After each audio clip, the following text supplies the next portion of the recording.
Okay, action. So I'm gonna go back a little bit. There we go. Cross hand hold for the beginner class. So you're doing a basic first. We can do this also if you want to review. Basic, right to right, left to left. 5, 6, 7, basic. 1, 2, 3, hold 4, 5, 6, stop right here. Leaders, put her right hand into your right hand and ask for the left below with your palm up. Push back, back left leaders, follows back right. 1, 2, 3. So right to right on top, left to left underneath. Give her a full turn to the right. 5, 6, 7. And now it's a back break, and leaders cross her arms, not yours. Back break. 1, 2. The followers' arms are crossed, leaders are not. Leaders side right and side left and step in place, followers. 5, 6, 7. It is side right.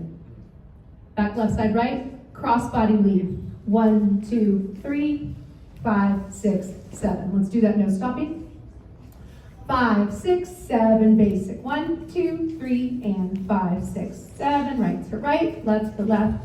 Turn 6, 7, back break 2, 3, step in place 6, 7, cross body lead 5, 6, 7. Ta-da! Yay! Okay, now we're done. Good job.